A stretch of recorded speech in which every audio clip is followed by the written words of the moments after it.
Get that museum relic off my firing line, old-timer. Read the orange tag first. Your meter says left. Here, 600 yards out, it turns right. When that shadow reaches the grass, both winds agree. You cannot know that. Stand by. First round. The rifle is old. This range is not new to me. Gunny, do not leave. Why does the range director know you? 57 minutes earlier, Arthur had arrived unnoticed, carrying a promise no one there understood. The invitation inside Arthur Collins's jacket had come from the range director's office 3 days earlier.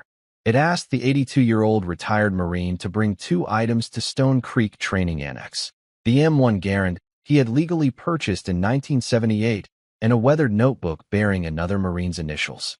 The approved heritage demonstration would last only a few minutes after the morning wind reading clinic. Why those 2 objects mattered was not explained. Arthur arrived before 8 in a faded olive field jacket, dark trousers, and worn brown boots. At the visitor checkpoint, he presented his identification, event authorization, firearm declaration, and locked hard case. Range personnel matched the paperwork, escorted him to the approved area, and transferred the case to the armorer for inspection. The Garand emerged empty and carefully maintained, its action open and a bright chamber flag visible. The armorer approved the rifle, retained control of the designated ammunition, and attached an orange clearance tag. One instruction from the director's office was printed on the reverse side. The clerk intended to make the required call, but a radio request from another training area arrived at the same moment. He set the event binder beside the phone and assumed the orange tag would alert the range staff. That small assumption became the first missed warning of the morning. Gunnery Sergeant Tyler Brooks was already focused on nearly 24 Marines preparing for an advanced 600-yard clinic. Their service rifles, authorized optics, data books, weather meters, and electronic target displays were arranged with professional precision. Brooks had established a demanding consistency standard before noon, and every delay felt like pressure against it. When Arthur reached the guest table, he placed the notebook inside the open case and waited behind the yellow boundary. He did not announce his former rank or mention that he had once coached on this ground. There were no medals on his jacket and no patches asking strangers to recognize him. Brooks saw the old rifle before he saw the cleared inspection record. He saw Arthur's age before he checked the guest binder. By the time he spoke, several nearby Marines had followed his attention, and one careless judgment had already become a public moment. Arthur gave them no argument. He simply remained where procedure required and looked beyond the benches toward the 2 shallow draws dividing the firing line from the target berm. The near flags leaned with the morning breeze. The middle flags hung almost still. Far grass moved in a third rhythm. Lance Corporal Ethan Ross noticed that Arthur watched each layer separately, as though the empty ground contained a conversation. Ethan also noticed the old man's complete lack of embarrassment. It was not stubbornness or pride. Arthur seemed to be waiting for information rather than approval. Brooks turned the Marines back toward their firing points without reviewing the forgotten binder.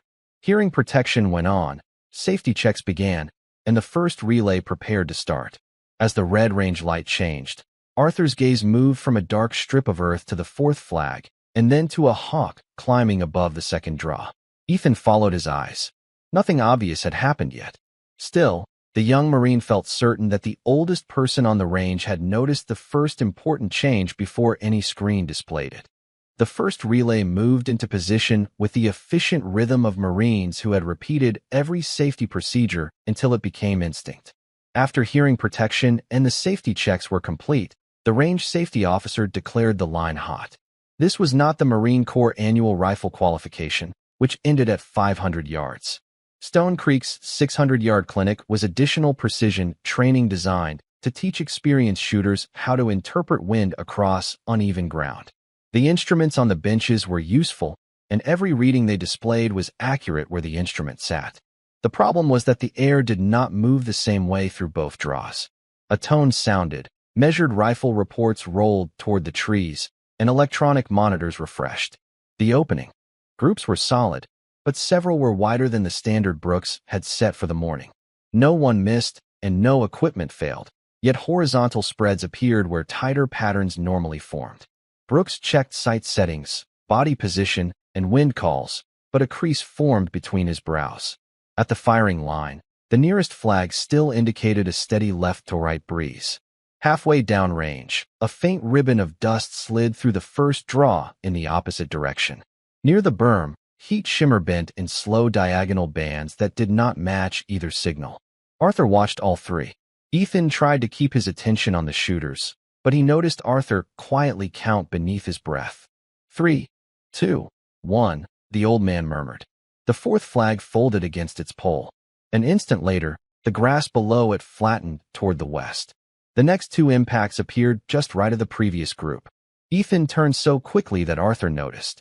"You called that," Ethan said when the string ended. Arthur gave a small shake of his head. "The draw called it." Arthur nodded toward darker ground below the third flag. "The sun has reached one side, but not the other." Brooks ordered the next shooters to record a revised wind value. Their instruments showed the breeze easing, so several Marines reduced their corrections. Arthur looked toward the tree line and quietly said, "It will return before the target carrier settles." A branch moved, the nearest sensor climbed, and the next group opened to the left. Brooks lowered his tablet. "Cease fire." The command passed down the line, actions opened, and the safety officer verified each rifle before discussion resumed. Two Marines questioned the sensor and target system, but Brooks stopped them. "The equipment is working," he said. "We are reading 1 point, and assuming it represents 600 yards of ground." "Something to add, sir?" Arthur looked across the range. "Only that the wind is not switching at random." "You can see a pattern?" "I can see the beginning of one." Brooks glanced at the Garand and smiled as if the answer confirmed his earlier judgment. "And the rifle taught you that?" "No," Arthur said. "People did." Ethan noticed a worn leather notebook inside Arthur's case, marked beneath its faded elastic band with the initials A, C, and M, D. Arthur saw him looking and closed the case. "Some lessons belong to more than one person," he said. Before Ethan could ask who M, D was, Brooks called for a reset, and a new target pattern appeared on every screen. The line remained cold while range personnel reset the electronic targets and inspected the firing points. The pause gave the Marines time to compare data, drink water, and look more closely at the guests they had dismissed. Ethan walked to the visitor table first. "Sir, may I ask about the Garand?" Arthur nodded toward the range armorer, who stood nearby with the inspection record. "You may look after he clears it again." Arthur had been mocked for bringing an obsolete rifle, yet he was more exact about procedure than anyone who had joked about it. The armorer verified the empty chamber and open action, then allowed Ethan to examine the rifle while it remained pointed safely downrange in the rack. The Garand was heavy compared with the modern service rifles on the benches, but nothing about it seemed neglected. The walnut showed small handling marks rather than decorative restoration. Near the receiver, one smooth dent interrupted the graying. It was too deep to be ordinary wear and too carefully preserved to have been forgotten. One observed that the rifle had no optic. Another asked how anyone had judged distance before laser rangefinders. The questions were curious now, but Brooks arrived before Arthur could answer. "They guessed," he said. "Sometimes they guessed well enough to become legends." Arthur looked at him. Good shooters did not guess. Brooks's jaw tightened, though his voice remained controlled. "Then what did they do?" "They observed, recorded, and admitted when the evidence changed." Brooks leaned closer to the rack and noticed the dent. "Was that from combat?" Arthur's hand moved toward the stock, then stopped because the armorer had not released the rifle back to him. No, several Marines had already constructed a battlefield story around the old weapon, just as Brooks had constructed a story about an old man who did not belong. Arthur waited until the armorer completed the check and invited him to retrieve it. He lifted the Garand with the action still open and settled it carefully back into its case. "I bought this rifle legally through the old director of civilian marksmanship program in 1978, he said. "It was never a souvenir carried away from government service, and it was never my issued combat rifle." "Then why keep the scar?" he asked. Arthur ran one thumb along the dent. "Because it came from the day a young Marine almost decided he had no talent." Brooks gave a quiet laugh. "A dent changed his mind?" "No. Someone taking time to teach him changed his mind." The old veteran opened the worn notebook. Pages of handwritten observations filled it. Dates, temperatures, rough sketches of the two draws, notes about morning shade, afternoon heat, and seasonal wind. Who was MD? Memory tightened Arthur's expression without disturbing his composure. Staff Sergeant Michael Donnelly, he answered. He was my friend, my coach, and the most patient man who ever told me I was wrong. The red safety light went dark, signaling that the reset was almost complete. Brooks checked his watch. Your heritage demonstration is still on the schedule, he said.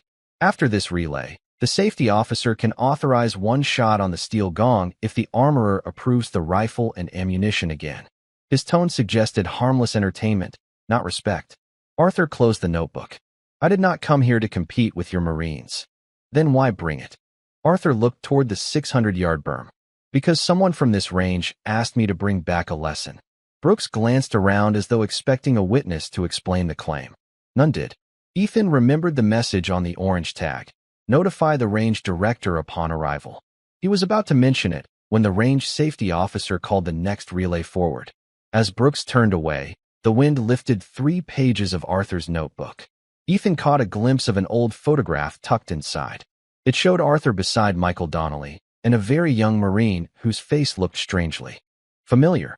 Before Ethan could place it, the notebook closed and the firing line went hot again. The second relay began with less certainty and better attention. Brooks instructed the shooters to treat the firing point meter as one piece of evidence instead of a complete answer. Marines who had stared only at displays during the first string now studied mirage through spotting scopes and compared the separate flags along the course. Groups tightened, though the shifting air through the second draw still pulled several impacts away from the center. Arthur offered no unsolicited corrections and treated every instrument as useful without allowing it to become his only source of judgment. Between strings, a cloud crossed the sun. The bright face of the berm dimmed, the mirage weakened, and the middle flags lost their movement. Brooks called a conservative wind value. Arthur's gaze shifted to the shadow advancing across the first draw. Wait for the lower grass, he said quietly. Ethan saw a pale strip of seed heads remain bent after everything around them appeared still. Seconds later, the far flag lifted. Brooks amended his call before the next shooter fired. The impact landed inside the desired scoring area. When the string ended, Brooks looked toward the guest table. You knew that pocket would remain active. I remembered where it usually hides. From 1978?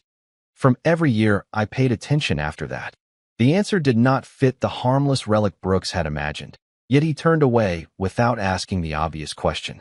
Ethan used the pause to approach Arthur. That photograph in your notebook, he said. Who is the young Marine beside you? Arthur did not open the cover. A student. Did he train here? He learned here. Training and learning are not always the same thing. Was he the one who wanted to quit?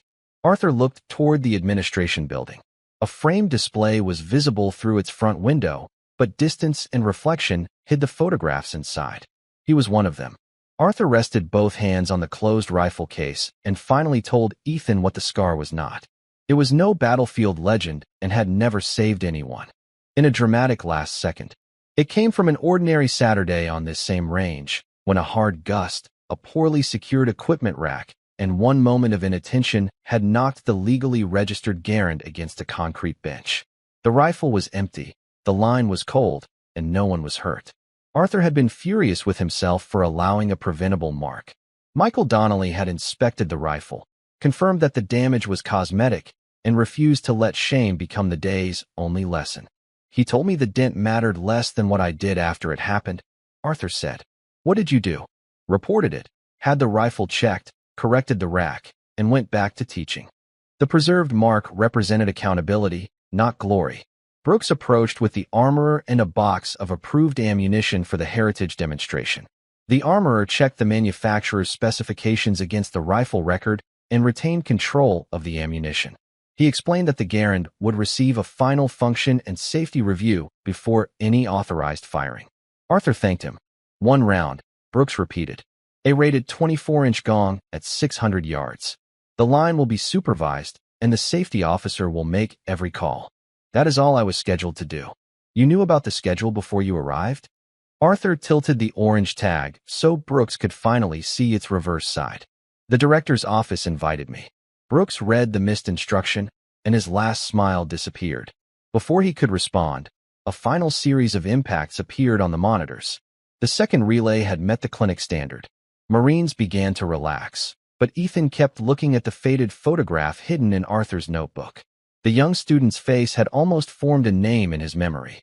Then Arthur touched the scar in the stock, and the bright Virginia morning seemed to recede behind a much older day. In the autumn of 1978, Arthur Collins was 34 and already a gunnery sergeant known for speaking softly when everyone else expected volume. He had purchased the surplus M1 Garand through the Director of Civilian Marksmanship Program, completed the required ownership paperwork, and registered it before bringing it on to Stone Creek for a base-approved service rifle club. By then, newer rifles had long replaced the Garand in regular Marine service. That was precisely why Arthur valued it as a teaching tool.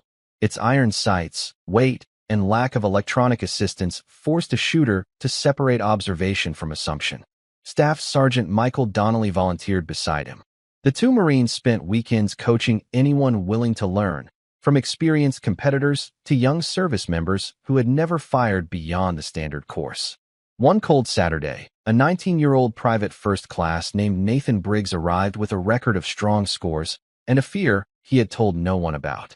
When the wind shifted, his confidence collapsed faster than his group. That morning, the first draw pushed air right while the second sent it back left. Nathan chased every impact with another adjustment. His score fell, his breathing shortened, and frustration turned one bad string into three. By lunch, he had folded his data sheet and announced that long-range shooting was not for him.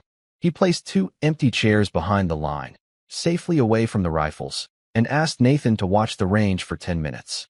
At first, Nathan saw only flags, then shade in the draw, moving seed heads below still fabric, and a hawk rising over warm ground. Nathan began answering in plain language instead of numbers. The lesson was to understand what each instrument could and could not measure. When the range reopened, Nathan recorded observations before making any decision. His next group was not perfect, but it was coherent. The one after that was better.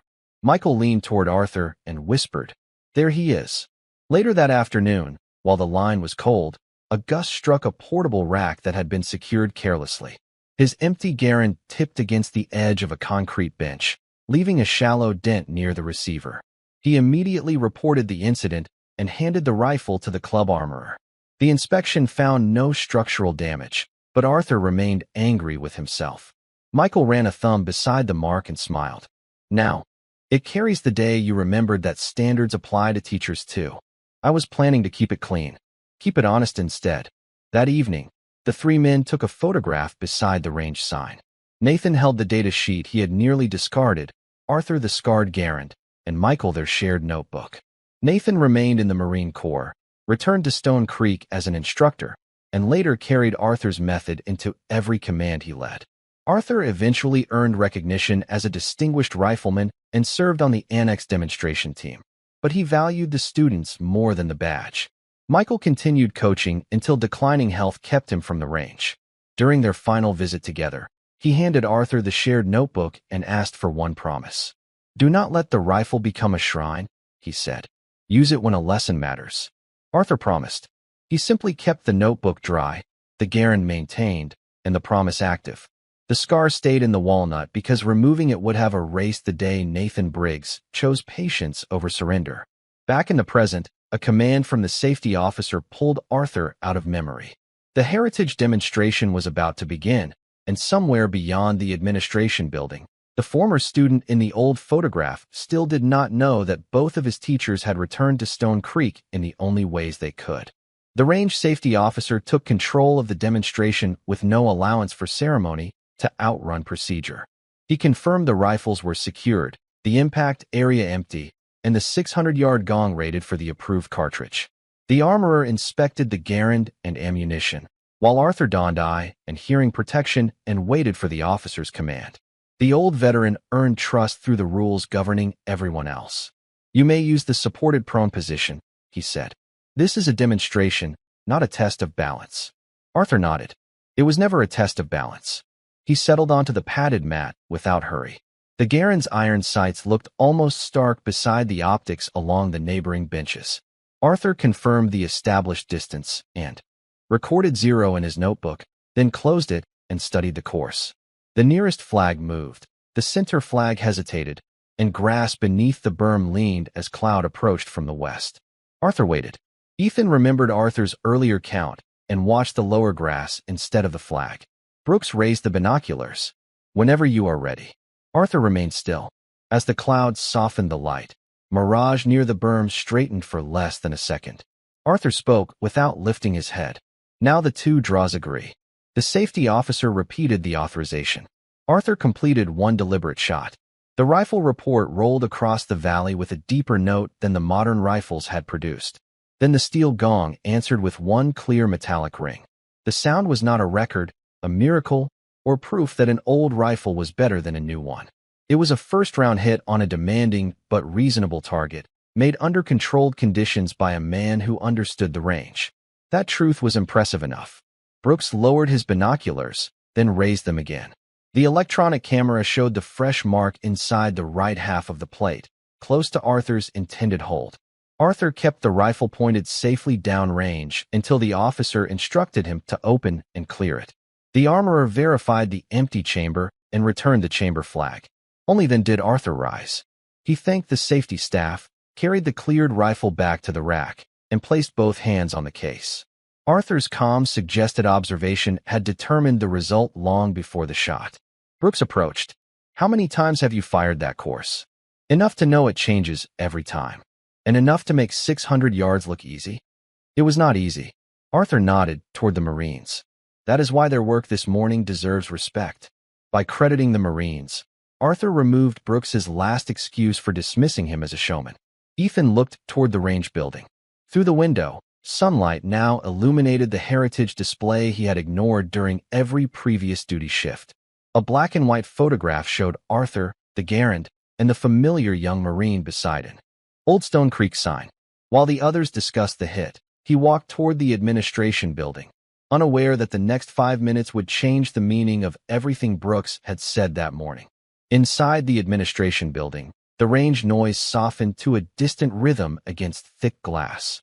Ethan stopped before the heritage display and shielded its surface from the glare. Rows of photographs documented Stone Creek across generations. Coaches, competitors, safety teams, and Marines who had returned years later to teach. The picture that had caught his attention was dated October 1978. Arthur stood on the left, younger but unmistakable, with the same calm eyes and the Garand resting safely beside him. Staff Sergeant Michael Donnelly stood on the right with one hand on the worn notebook. Between them was Private First Class Nathan Briggs, smiling as he held a marked data sheet. The caption beneath the photograph explained that Briggs had completed the clinic after nearly withdrawing and later credited both coaches with changing the way he led Marines. A second caption followed Arthur's career. He had become a distinguished rifleman, served as a wind-reading coach and demonstration team member, and helped develop Stone Creek observation notes that instructors used for years. There was no claim of impossible shots or secret techniques.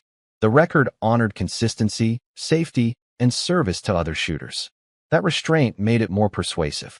Ethan opened the event binder on the clerk's desk and found the guest entry Brooks had never reviewed. Arthur Collins was listed as a registered heritage presenter, retired gunnery sergeant, and former Stone Creek coach.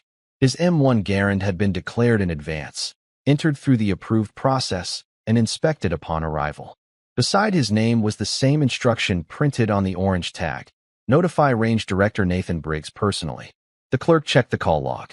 The director had spent the morning at a separate training area, and the first notification had never been made. Ethan asked permission to use the office phone.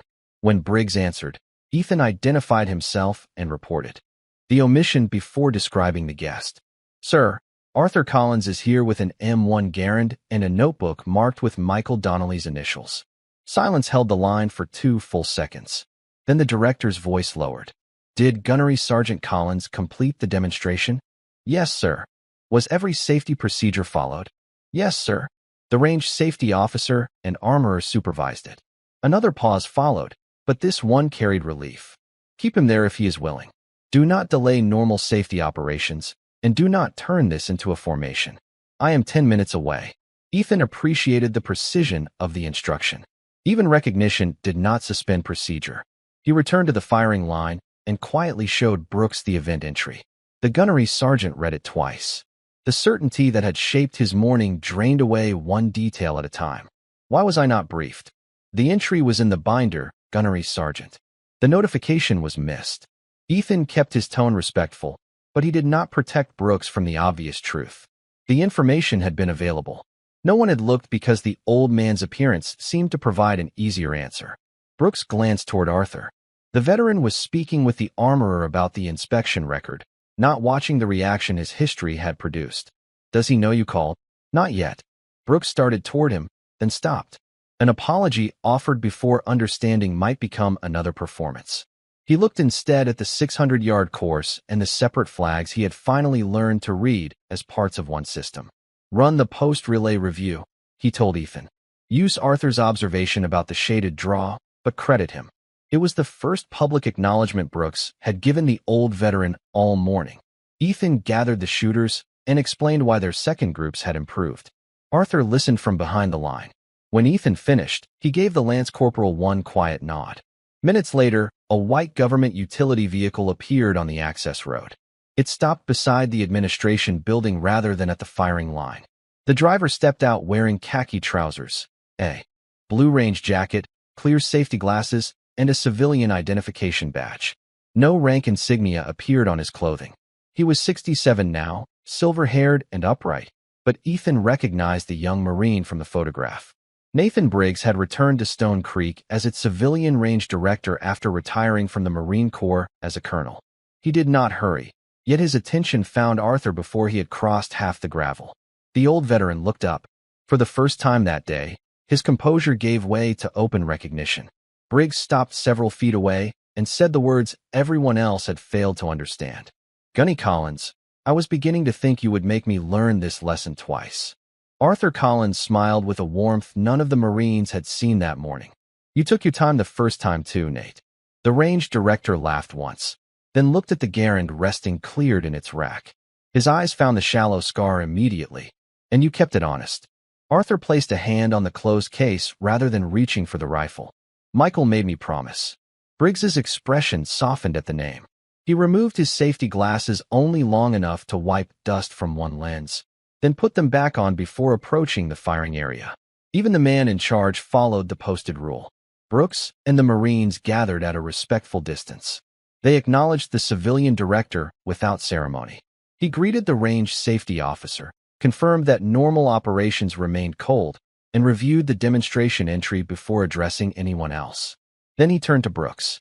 Gunnery Sergeant, I understand our guest received a memorable welcome. Brooks met his eyes. Yes, sir. I made assumptions I should not have made. Briggs did not raise his voice. We will discuss the administrative miss later. Right now, the Marines deserve the full context. He stood beside Arthur, but not in front of him. Before anyone calls that rifle a museum relic again, understand what it represents and what it does not. It was lawfully purchased through the civilian marksmanship program of its day. It was registered for this event, inspected this morning, and fired only under range control. It is not a weapon carried home from government service, and the mark in its stock is not a battlefield legend. The direct correction removed every convenient myth. Briggs continued. What matters is the man who used it to teach generations of Marines that instruments support judgment. They do not replace it. He pointed toward the two draws. When I was 19, I believed one bad morning proved I lacked ability. Gunnery Sergeant Collins and Staff Sergeant Donnelly sat me behind this line until I stopped fighting the wind and started observing it. They did not give me confidence. They gave me a method for rebuilding it. Ethan watched Brooks absorb each word. The range director was not praising a miraculous shot. He was identifying a chain of mentorship that had shaped his entire career. Briggs explained that Arthur's notes had helped Stone Creek instructors map recurring wind patterns long before digital sensors were installed. When modern equipment arrived, Arthur had been among the first coaches to embrace it. He insisted only that Marines understand where a reading came from and what part of the range it could describe. That balanced lesson had survived even after his name faded from daily conversation. I invited him today because this clinic was beginning to depend too heavily on a firing point number, Briggs said. The technology is not the problem. Our interpretation of it is. Arthur glanced toward the Marines. They corrected that during the second relay. Once again, he protected their earned progress rather than claiming the morning for himself. Briggs nodded. They did. And that is why the demonstration worked. Brooks looked at the orange tag that had hung in plain view since sunrise. I should have read the entry. Yes, Briggs said. But the larger error happened before the paperwork. You decided what Arthur could contribute by looking at his age and his equipment. The words were firm without being humiliating. Brooks accepted them. Briggs then faced the entire group. Recognition is not what makes a veteran worthy of basic respect. The photograph in that building does not create Arthur's value. It only proves how much we would have missed by refusing to ask. The sentence settled over the firing line. Several Marines lowered their eyes, remembering their own jokes. Arthur remained composed, but Ethan saw his hand rest over Michael's notebook inside the open case. The absent coach was present in the method, the scar, and the promise his friend had kept. Briggs turned back to Arthur. Will you give them the lesson you came to give? Arthur considered the question, then looked at Brooks rather than the director. Only if the gunnery sergeant still wants another set of eyes on his range. Every person waited for Brooks's answer. His pride had one final opportunity to defend itself. Instead, he removed his tablet from his hand, placed it on the control table, and stepped beside the old veteran. Yes, Gunny Collins, he said. This time, I would like to start by listening. The apology came before the lesson. Brooks faced Arthur in full view of the Marines, but his voice was quiet and specific. I mocked your rifle, ignored your authorization, and treated your age as evidence that you did not belong here. That was unprofessional, and it was wrong. I am sorry. Arthur did not rescue him from the discomfort, and he did not use it to claim victory. Do not apologize because the range director knows me, he said. Apologize because you had enough information to show courtesy before you knew my history. Brooks nodded. Understood. Then we are done with the mistake. Now we use it. Arthur asked the Marines to remain behind the line while the range was cold. For 60 seconds, every screen stayed on, and every weather meter continued recording, but no one looked at them. The shooters observed the two draws with unaided eyes. At first, the quiet felt awkward. Then one Marine noticed a moving shadow near the middle flag. Another saw grass below the berm lean before the fabric above it responded. Ethan watched a bird climb over sunlit ground and descend above the cooler tree line, just as Arthur had earlier. Arthur invited each person to describe one fact without converting it immediately into a correction. Only after the observations were spoken did Brooks uncover the displays. The readings confirmed some details and challenged others. Instead of asking which source was right, Arthur asked what location each source represented. The discussion became sharper, calmer, and more useful than the joking conversation that had opened the morning. When the range reopened, Arthur remained behind the boundary. He did not fire again. The next relay belonged to the Marines. Brooks combined their visual observations with the instrument data and made a measured wind call. The first group formed cleanly around the center. The second was tighter. No one cheered, because the result felt less like a trick than a lesson properly applied. Brooks looked toward Arthur. The old veteran gave him the same slight nod he had given Ethan. That small gesture carried more satisfaction than applause. At the final ceasefire, the armorer cleared the Garand and released it for departure. Arthur secured it in the hard case, locked both latches, and slipped Michael's notebook into the document pocket. Briggs joined him at the visitor table. You kept the promise, the director said. Arthur looked through the window at the 1978 photograph. A promise is only useful while someone is still learning from it. Ethan asked whether Arthur would sign the heritage display.